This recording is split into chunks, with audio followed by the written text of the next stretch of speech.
Pilipinas.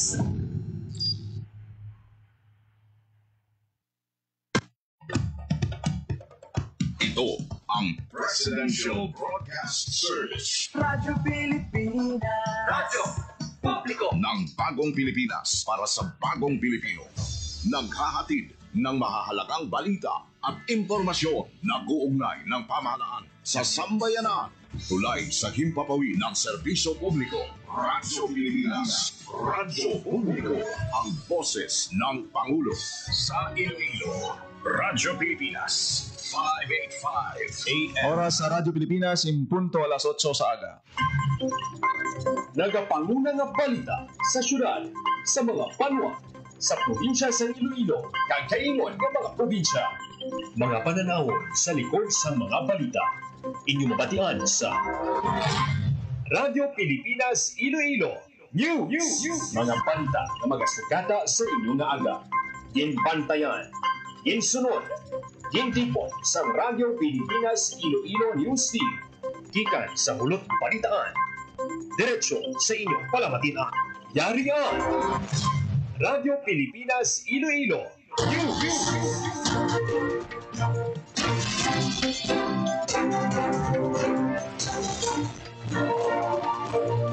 Ngayong aga Pilipinas, good morning Western Visayas. Welcome sa Radyo Pilipinas News sa buong adlaw sang Martes, Agosto 12, 2025.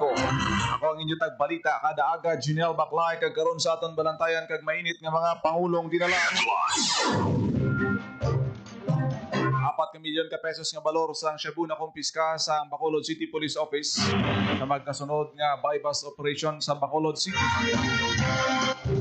Selebrasyon sang Linggo ng Kabataan sa PBBSK Iloilo gindugukan sa Kapitolyo. 8.2 million pesos nga balor sa illegal nga droga na kumpiska sa Police Regional Office Negros Island Region sa ginhiwat nga Sacleo. IBBM ginlunsar ang sumbong sa Pangulo nga website. Magamit sa artificial intelligence nako ang bulig sa handom nga kauswagan sa pungsod suno kay DOST Secretary Solidum.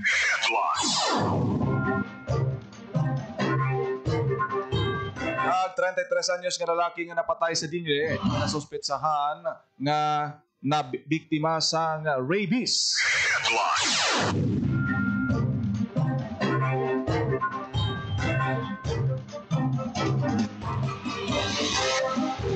Oras sa Radyo Pilipinas alas 8:02 sa aga kag karon sa detalye na sa aton mga balita lokal.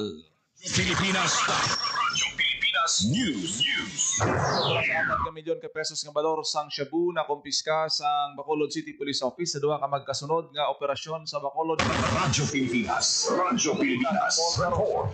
Sa pagtutok sa Bacolod City Police Office sa kampanya kontra iligal nga droga, masobra 4 milyones pesos nga balor sa shabu na kumpiska sa duha ka magkasunod nga operasyon sa Bacolod City. Sa una nga operasyon, arestado sa kapulisan ang duha ka nagaduso sa iligal nga droga sa Zone 5 Barangay Handumanan, Bacolod City. Nakumpiska sa operasyon ng masobra tunga sa kilo nga shabu nga nagabalor sa 3.5 milyon pesos. Masobra tunga sa milyon ka pesos naman nga balor sa shabu ang nakumpiska sa kapulisan sa bypass operation sa Procracia Barangay Singkang Airport, Bacolod City. Arestado sa operasyon ang duha ka nagaduso sa illegal nga droga. Sa dalaguan nga operasyon, yun pa siguro ni Bacolod City Police Office Director Police Colonel Joris T. Coronica nga padayon ng kapulisan sa paglagas sa mga individual nga involved sa illegal nga droga sa Bacolod City. Kaso nga paglapas sa Sections 5 kag 11 sa Republic Act 9165 o kanang Comprehensive Dangerous Drugs Act of 2002 ang pag-atubangon sa mga sospek. Para sa Bagong Pilipinas, Paul Tarosa, Radyo Pilipinas, Radyo Publiko. Radyo Pilipinas. Radyo Pilipinas News. 8.2 billion pesos nga balor sa illegal nga droga na kumpiska sa PRO-NIR sa ginhiwat nga simultaneous anti-criminality law enforcement operation. Radyo Pilipinas. Radyo Pilipinas. Balik sa balita si Paul Tarosa. Nangin mading nalago ng giniwat ka simultaneous anti-criminality and law enforcement operations sa Sacleo ng Police Regional Office Negros Island Region. Sa datos ng PRO-NIR, humaling Agosto 4 tugtog Agosto 10, 2025, naglabot sa 8.2 million pesos nga balor sa illegal nga droga ang nakumpiska sa 67 anti-drug operations sa rin 83. Kadrugista ang nadakpan sa bugos na riyon sa kampanya kontra wanted persons. 164 wanted persons ang nadakpan sa kapulisan. Sa illegal nga sugal, 116 ka individuals ang nadakpan sa 43 operations kag nakumpiska ang masobra 14,000 nga pesos nga taya. Sunod sa PRO-NIR ang mga operasyon resulta sa masangkad nga koordinasyon sa mga provincial kag city police offices. Inibo nga man sang komprehensibo nga intelligence gathering agon matumod kag ma-monitor ang mga illegal nga aktibidad sa ilang mga lugar. Ang mga dinalagon nga sakleo kabahin sa commitment sang PRO-NIR agon mapatuman ang kalinong kag katawhay sa Negros Island region. Para sa Bagong Pilipinas, Paul Tarosa, Radyo Pilipinas, Radyo Publiko. Radyo Pilipinas. Radyo Pilipinas News. Task Force Badjao gin-reactivate sa Iloilo City Government subong nga nagahilapit na ang Vermont. Radyo Pilipinas. Radyo Pilipinas. Alias ang balita. Gin-reactivate sa Iloilo City Government ang Task Force Badjao. Agod dauman nga magpatuman sa intensified operations na bipakan nagahilapit na ang Vermont. Subong nga nagahilapit ang Pasko, uyag ni Iloilo City Mayor Raisa Treñas na mapasangkat ang monitoring kag enforcement kasunod sa nabatong impormasyon aman sa paglaktas ang badyaw sa pila ka mga lugar sa syudad. Kabahin sa action plan ang activation sang CSWDO staff kabuhilog ang barangay council sang Agpak, Ungka sa Haro kag Badose sa Lapas, Mohon Terminal kag Parola Wharf na pahamtangan sang assistance desk. Gipahig sa alkalde nga hindi sinipagpasugtan nga hindi safe ang publiko nga lugar, food establishments kag eskwelahan kasunod sa palabot nga reklamo amat sa pinakabadyaw nga nagapangharas. Ginapangabayaman sa alkalde ang Iloilo City Police Office, Public Order and Safety Management Office kag City Social Welfare and Development Office para magbulig pasangkad sa ila response kung may mga reklamo.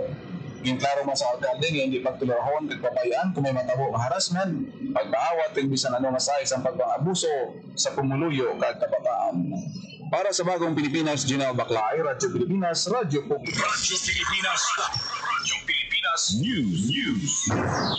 Kasunod sa iya mga pahayag sa 2025 State of the Nation Address, ginlunsar ni Presidente Ferdinand R. Marcos Jr. ang sumbong sa Pangulo nga website. Uyo, sini nga personal nga dumalahan kag bantayan ang kahimtangan, pag-uswag kag pagkaepektibo sa mga proyekto sa pagkontrol sa baha sa bugos nga pungsod. Ang website gindisenyo agud magserbi nga plataporma para sa publiko nga direkta makareport sa mga issue, magatag sang feedback, kaya magbantay sa mga pag-uswag ng mga proyekto sa infrastruktura sa ilatag sa kalugar. Gininyo ni Presidente Marcos sa mga Pilipino nga lubos nga gamito ng plataporma kag buligan ang gobyerno nga masiguro nga matapos ang ining mga proyekto sa usto nga tion, nagatutok sa kalidad nga mga talaksan kag hilway sa korupsyon. Radyo Pilipinas. Radyo Pilipinas News. Nako ang papel sa artificial intelligence agud mapasangkad ang inobasyon kag ini ang may crucial role sa handom nga kauswagan sang pungsod. Ini nang mensahe ni DOST Secretary Renato Solidum Jr. sa giniwat nga opening sang AI Fest 2025 sa Iloilo Convention Center sa siyudad sang Iloilo kahapon nga adlaw, Agosto 11. Dinapit nga bisita sa programang Tiglikom nga nangin keynote speaker sa giniwat nga AI Fest. Kaupod ang mga delegasyon gikan sa nagkalain-lain nga institusyon kasubong sang academe, business community kag mga tiglawas gikan sa private sector kag LGUs. Ginpakigbahin man ni Solidum ang importansya sang AI sa research, healthcare kag policy making sa diin ng teknolohiya ang may dako nga bintaha agud mapasanyog ang mga serbisyo. Halin sa tuig 2017, yara na sa 2.3 billion pesos ang nahatag na suporta sang gobyerno sa AI development sa pungsod dugang pa ni Solidum. Ginlunsar man ang 4 ka mga AI projects nga amo ang Talino AI, Smart Grid AI sang More Power Corporation, AI Ready ASEAN Program sang ASEAN Youth Organization, kag DOST AWS AI Innovation Sandbox sang Amazon Web Services nga nakabase sa Singapore. Magalawig tugtub Agosto 13 ang AI Fest nga may tema Coding a Better Future, Responsible AIs for Cities and Communities. Radyo Pilipinas. Radyo Pilipinas News. Sa probinsya sa Iloilo, nagpabutyag sang suporta sa DOST sa pagpasanyog sang AI project. Radyo Pilipinas. Radyo Pilipinas. Detalye sang balita. Aon sa pagdevelop sa artificial intelligence sa moderno nga panahon, diyon agad mapasangkad ang ihibalo sa nagkalain-lain nga sektor sa pag-adapt sang AI para sa mas resilient na komunidad. Sa iyang mensahe na pabutyag sa suporta si Iloilo City Mayor Raisa Treñas sa mga aktibidad. May kartanan sa paghiwat sang AI Fest sa Iloilo City sa din ginapananaw sini ang pagbukas sa madamong oportunidad sa innovation at creativity para sa syudad. Giin panginbulahan man ni Iloilo Vice Governor Natalie Andy Buque ang DOST sa nilalagong na programa na nagpabutyag sang bugos na pagsuporta sa lokal na panguluhan sa mga inisyatibo sa AI development. Magduwa sa giniwat ka technical conference ginbuksan man sa ICC na risari nga exhibits sa diin makatuon ka makakuha sa inspirasyon ang mga delegado. Para sa bagong Pilipinas, General Baklay, Radyo Pilipinas, Radyo Publiko. Radyo Pilipinas News. Pinasuspetsahan nga may rabies ang nagtaliwan nga 33 anyos nga lalaki sa munisipyo sang Dingle. Sa datos ng Iloilo Provincial Health Office, nagsaka sa duwa ang kaso nga ginapatihan rabies sa probinsya sining nga tuig. Matapos nga may isa nga nagdugang sa Morbidity Week 31, ginpahid ni Dr. Rodney Labis, head sang Health Service Delivery Division sa Iloilo Provincial Health Office nga ikaduha nga pasyente. Nakaumpisa batyag sang panlalakit sang abaga kag tiyan sang Hulyo 12. Rason nga nagpakonsulta sa isa ka balay bulungan kag ginatagan sang bulong kag laboratory request. Sang Hulyo 17 liwat ang indala sa ospital ang lalaki. Mangod padayon sa pag-eksperyensya sang pagpalanakit sang tiyan kag abaga, nabudlayan mag-inom sang tubig kag naka-eksperyensya sang hallucination, irritability kag kabudlay sa pagginhawa apang nagtaliwan sang gabi parehong adlaw. Sandig sa investigasyon, wala sang history sang kagat sang ido o kunkuring ang pasyente apang sang bulan sang Mayo may layaw nga ido nga nagpadulong sa ila balay kung sa diin ginatake man ang ilang nga ido. Napatay ang layaw nga ido kag isa ang pasyente sa naghikot agud malubong ini.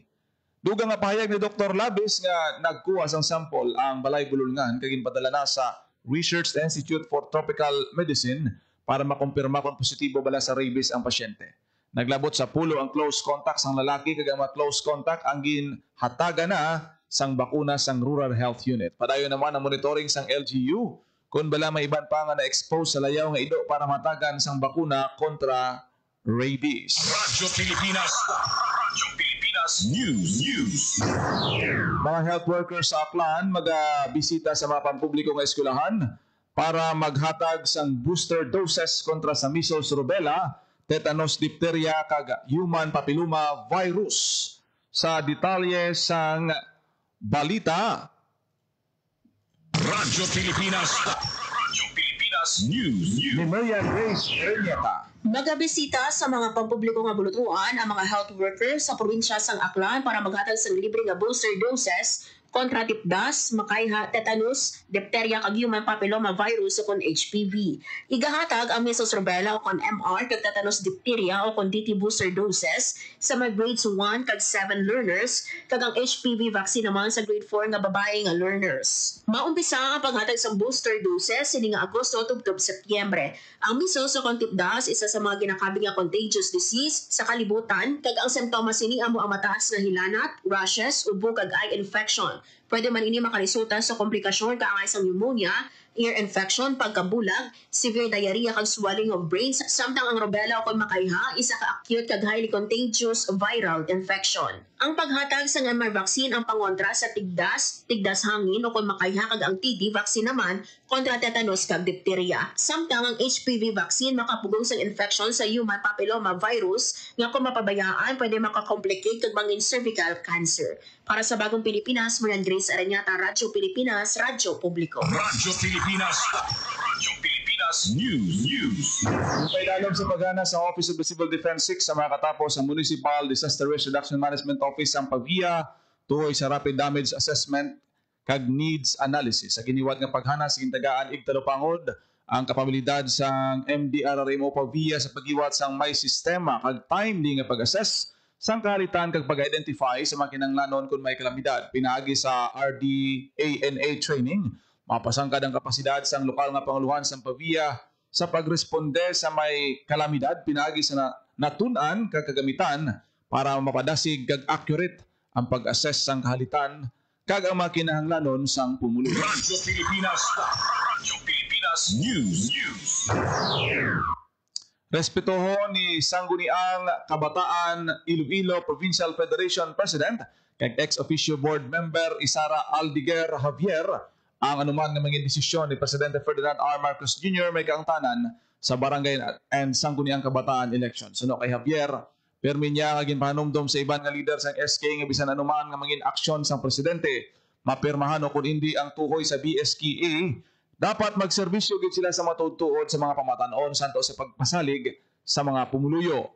Sa iya nga bangin gipanomdom ni Javier nga tubtob lang sa Disyembre ang iya termino rason nga ginubra niya ang tanan nga masarangan kada adlaw sa pag-alagad sa mga Ilonggo. Nagapati man si Javier nga madamo pa sang pamatanon nga Ilonggo ang may kasarang kay nagakaangay sa oportunidad nga magserbisyo. Madumduman si Javier ang ginkilala nga isa sa mga most outstanding SK Federation President sa bilog ng pungsod sa 2024 National Youth Convention. Radyo Pilipinas. Radyo Pilipinas News. Botante sa Negros Occidental na dugangan sa masobra 78,000. Radyo Pilipinas. Radyo Pilipinas. Sa balita ni JP Nadugangan pa sa masobra 78,000 ang botante sa Negros Occidental. Sunod sa Commission on Elections sa Comelec Negros Occidental, nagdagat sa 78,313 ang nagparehistro nga botante humalin sa Agosto 1 tugtog 10. May pinakamadamo nga narehistro ang 6th District na may 14,710.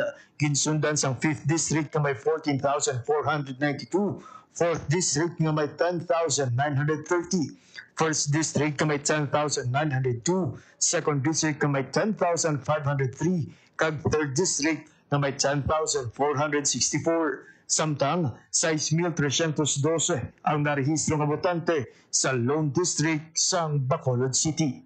Para sa Bagong Pilipinas, JP Harbas, Radyo Pilipinas, Radyo Publiko. Radyo Pilipinas. Radyo Pilipinas News. West Visayas State University kag University of the Philippines Visayas nakakuha sang 100% nga passing rate sa August 2025 Guidance Counselor Computer-Based Licensure Examination. Radyo Pilipinas. Radyo Sa Pilipinas. balita ni Marian Grace Erenieta. Nakakuha sa 100% ka passing rate sa ginhiwat ng August 2025 Guidance Counselors Computer-Based Licensure Examination o GCPLE ang West Visayas State University kag University of the Philippines Visayas. Sa gibagwa nga resulta sa Professional Regulation Commission o PRC sa mga performance sa buluthuan, pasado ang 5 nga first-time takers sa GCBLE gikan sa WVSU. Lakim sa takers, amo sanay Maria Wendy Aligaen, Chadhe Marnevo, Francis Roxanne Sorolla Estimo, Reshen Ann Forel, kag Agatha Semina. Samtang pasado man ang 8 nga sa first-time takers ang UPV sa Pasinawan. Ginhiwat ang Pasinawan sa Agosto sa ISO 17 kung sa diin sa 744 nga nagkuha sang exam, 496 ang pasado. Para sa Bagong Pilipinas, Marian Grace Aranyata, Radyo Pilipinas, Radyo Publiko. Radyo Pilipinas. Radyo Pilipinas News.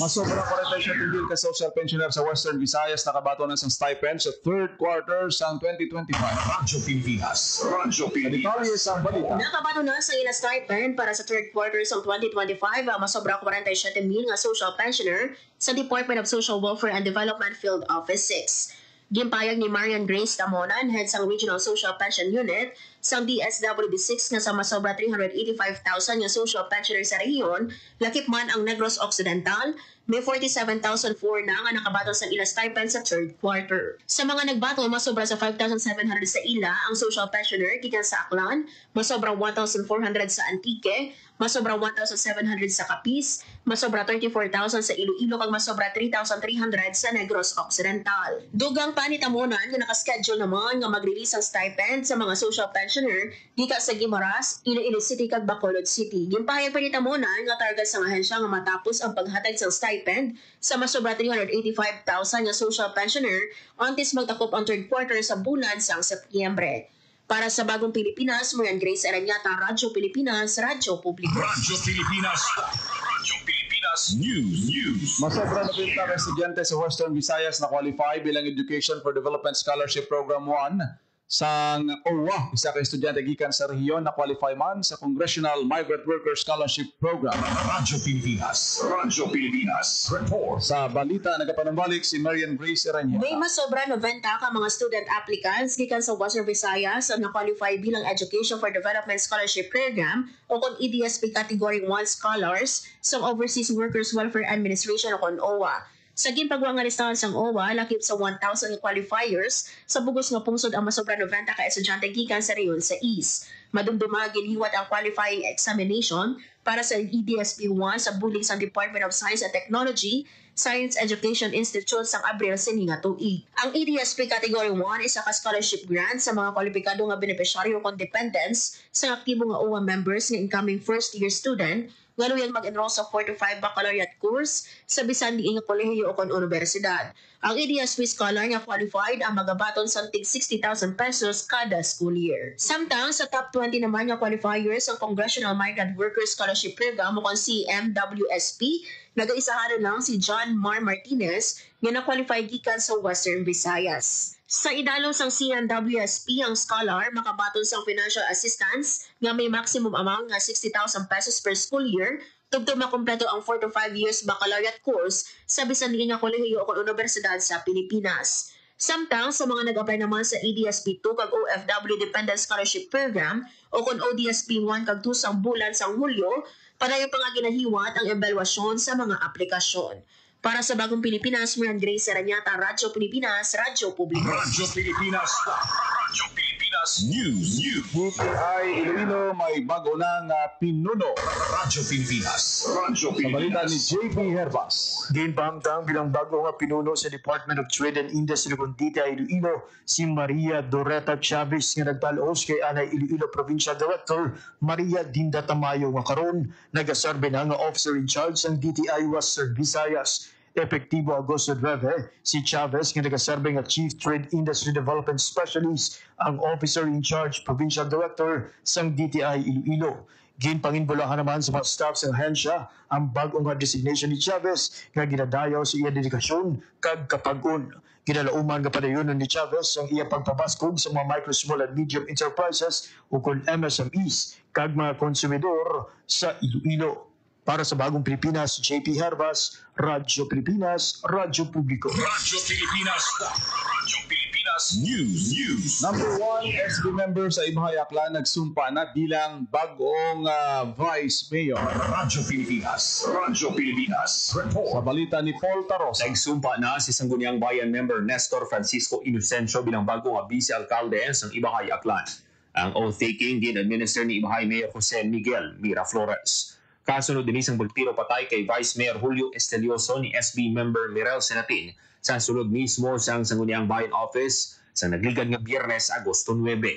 Ang succession nakabase sa Section 44, Chapter 2 sa Local Government Code of 1991 o kunang Republic Act 7160.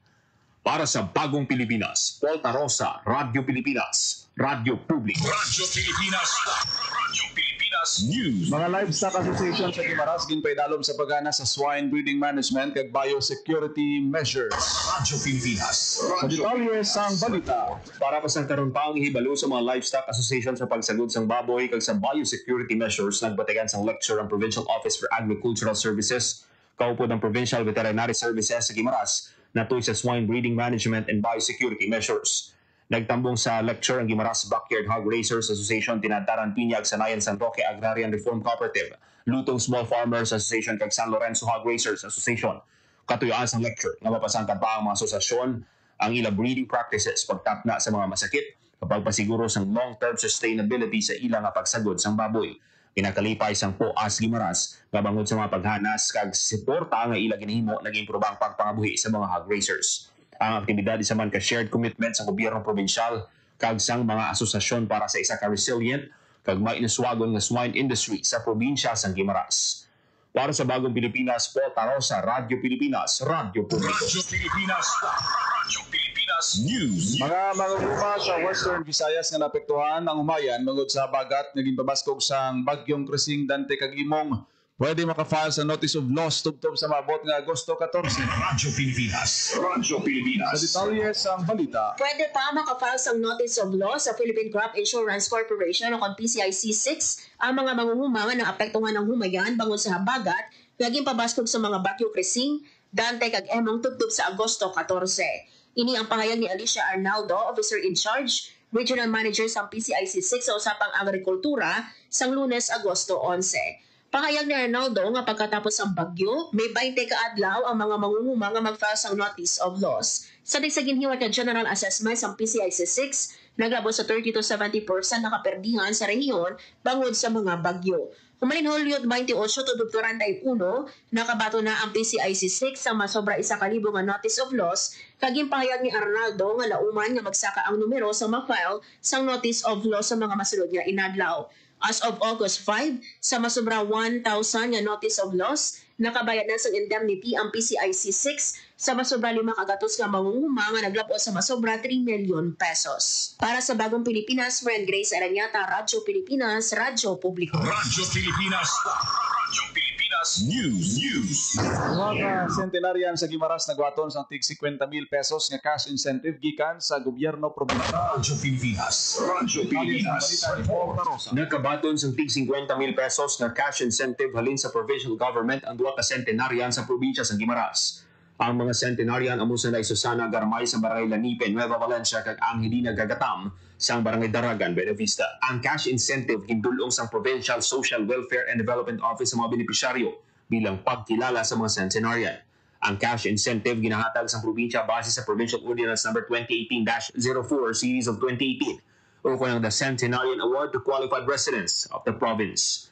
Para sa Bagong Pilipinas, Paul Tarosa, Radyo Pilipinas, Radyo Publiko. Radyo Pilipinas. Radyo Pilipinas News. Oras sa Radyo Pilipinas, alas 8:25. Radyo Pilipinas. Radyo Pilipinas. Ang inyo nabatian ang detalye sa mga nagapanguna nga balita sa pagpangalagad sang Radyo Pilipinas News karon nga adlaw sang Martes, Agosto 12, 2025. Sa dugang pangabalita kag impormasyon, please share, follow kag like sa aton Facebook page Radyo Pilipinas Iloilo kag Radyo Pilipinas Community Group. Salamat gid kag good morning sa aton sining mga FB live viewers nga pod sa aton sining programa. Ako nagilamang inyo alagad kada aga Janelle Baclay. Mayong aga Pilipinas. God bless Iloilo. Radyo Pilipinas. Radyo Publiko. Radyo Pilipinas. Ito ang Presidential ay banta sa buong rehiyon. Ito ang diwa ng One Region, One Health. Alam niyo ba, noong kasagsagan ng pandemya, nagpadala ng tulong ang mga kapitbansa ng mga PPE, test kits at kaalaman. Dahil sa koordinadong aksyon ng rehiyon, mabilis at maayos itong naiparating sa mga nangangailangan. Nagkaroon ng online training, palitan ng datos at sabayang aksyon. Bawat bansa alam ang susunod na hakbang kahit magkakaiba ng hamon. Nagkaisa rin ang mga scientists at health workers mula sa iba't ibang bansa. Nagtulungan sila sa pagbabahagi ng research, pagbuo ng solusyon at pagtuturo para mas mapabilis ang tugon. At hindi lang kalusugan ng tao ang mahalaga. Minsan, ang sakit ay nagmumula sa hayop o kapaligiran. Lahat naramdaman natin yung impact ng COVID sa ating day-to-day living. And sabi nga nila is yung COVID may have come from bats na tumalun sa ibang species and then eventually sa humans. So nagkaroon tayo ng ganung klaseng awareness na ang biodiversity loss, pag nangalaga tayo ng kalikasan natin, it can actually support our efforts to prevent in the long term yung mga zoonotic diseases or mga pandemic. Kaya mahalaga ang kabuuang pagtingin sa kalusugan ng tao, hayop at kalikasan o ang tinatawag na One Health. Isa itong pagtutulungang paraan para sabay-sabay mapangalagaan ang lahat ng ito, lalo na laban sa mga bagong sakit, resistensya sa gamot at epekto ng climate change. Dahil sa ASEAN, mas mabilis ang tulong, mas handa tayo at mas ligtas ang bawat isa sa rehiyon. One Region, One Health. Radyo Pilipinas. Radyo Publiko. Radyo Pilipinas.